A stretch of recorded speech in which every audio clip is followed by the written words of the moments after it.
Hey, Stacy. Hello, Stacy. Hi there. Relationship and dating abuse have been making the headlines, and as a mother of 4 daughters and 2 sons, 5 of which are dating age, I'm happy to be speaking about this very important topic today with Jordan Weaver, the Olympic gold medalist winner, and Brian Pinero, Director of Digital Services for the National Domestic Violence Hotline and Love is Respect. Thank you, Brian and Jordan, for being here with me today.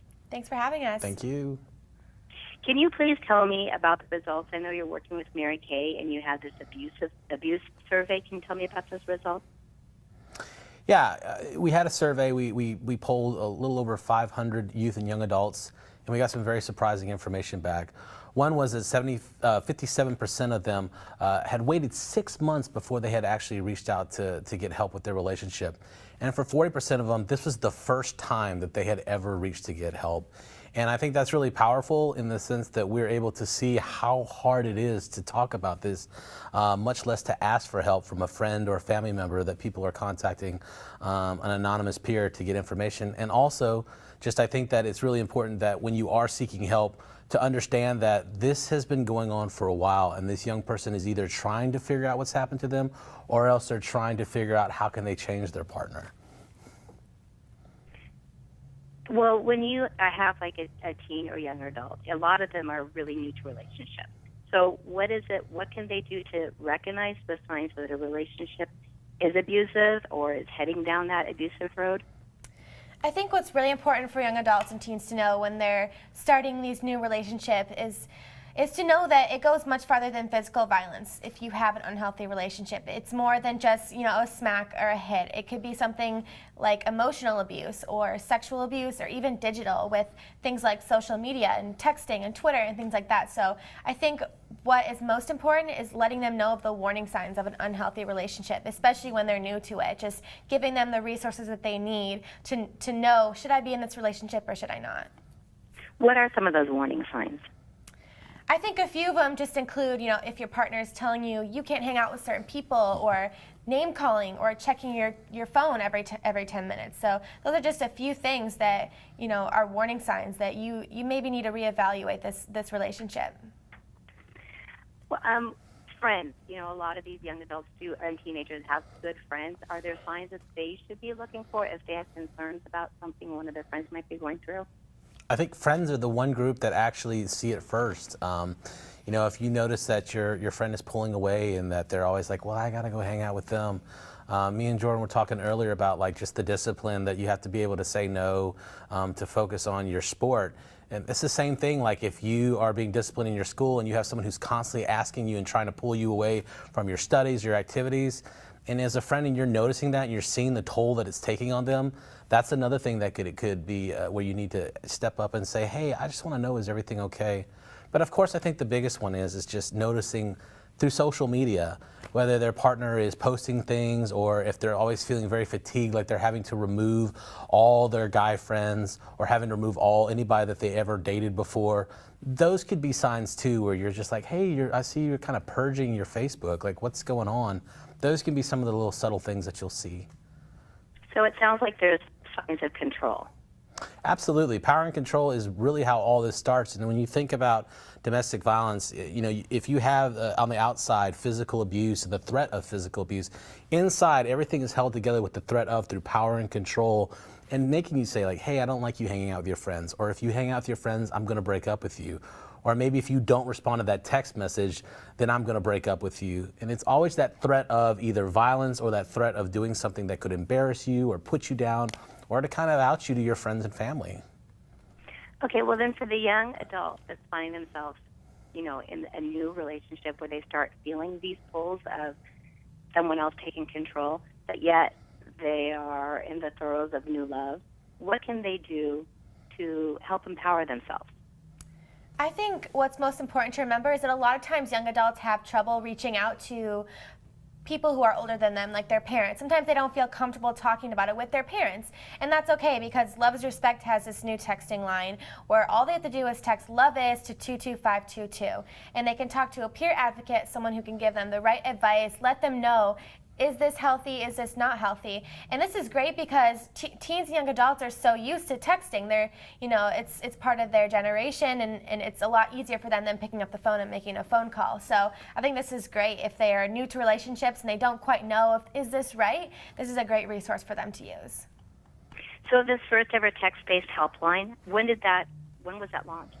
So we turned this on in the fall of 2011, and the idea was that we wanted to try to find the next way to reach young adults. We had chat and we had phones, and I think what Mary Kay has helped us to do with it too is to get now on college campuses and get it into the hands of victims in other ways besides just our website. And that's been phenomenal in that we've even seen this last month, we saw a 21% increase in text messages. And so I think that getting this awareness out, especially with Ray Rice and especially with domestic and dating violence kind of being out in the center for the public to see, it's great that this resource is out there and there are multiple ways to get connected. But that text messaging a lot of time is the first way to start putting your toe in the water to finding out services and getting help.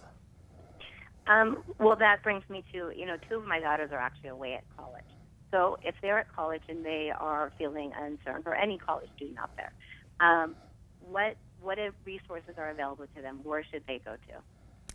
Well, being a college student myself, I know that it's very important that people get involved on their campuses and they have these resources available. And other than the texting line, they can also visit two websites that are awesome. One is loveisrespect.org, and that has more information about the texting line. It also has the correct, content in terms of vocabulary, what is a healthy relationship, what's not. They can educate themselves.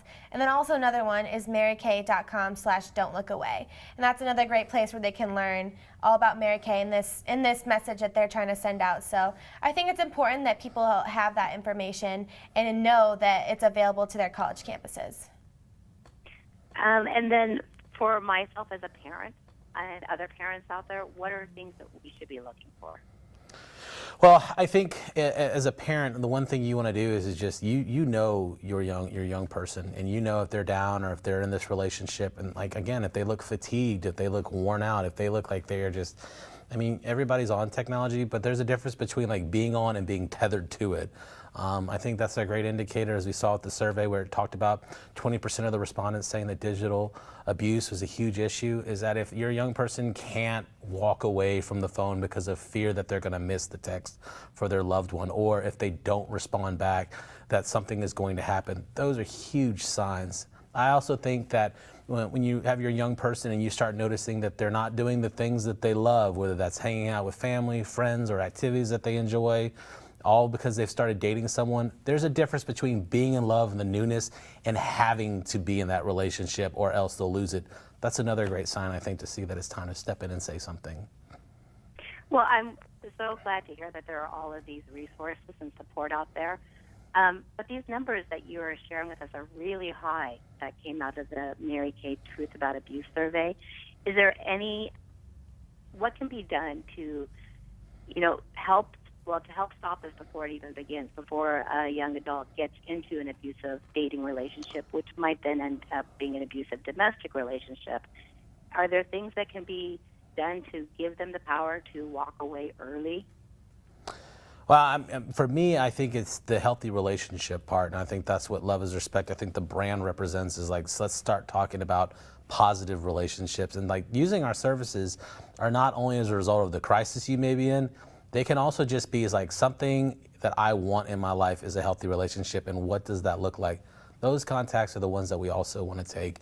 I also think as a parent, as friends, talking about healthy relationships, talking about what's important. I think if you're a parent saying the best things about our relationship with your father and me is this, or I love the fact that I'm still able to be an independent person and still be with somebody who trusts me and takes care of me. For me, those are the things I think that start really moving towards a place of prevention instead of intervention in these services. I think those are really good words of advice. Before we say goodbye, is there any last words of wisdom you would like to share with my readers? I think one really important thing, especially with my connection in gymnastics and going through all the things I went through in gymnastics, I learned a lot about boundaries and a lot about balance. And I think those are two things that I want to send the message that are really important in a positive, healthy relationship, and that were also important in gymnastics. So just having that balance of, a good relationship, and also knowing your boundaries with your partner. Is this right? Is this healthy? Is it not healthy? I think those are two important things that I can carry through my experience in gymnastics and send that message out to young adults that are important in a relationship. Boundaries and balance. I like that. Brian, anything else for you to add? No, I think that's perfect, and I think that if we all, including adults, follow that and like looking for the balance and the boundaries, we can all find ourselves in healthy relationships. And that's the goal for everybody, isn't it? Mm-hmm. Well, Brian and Jordan, thank you again for taking the time to talk with me today and to share your take on this very important information with my readers. I appreciate it. Have a Thank you. wonderful day. Thank you. You too.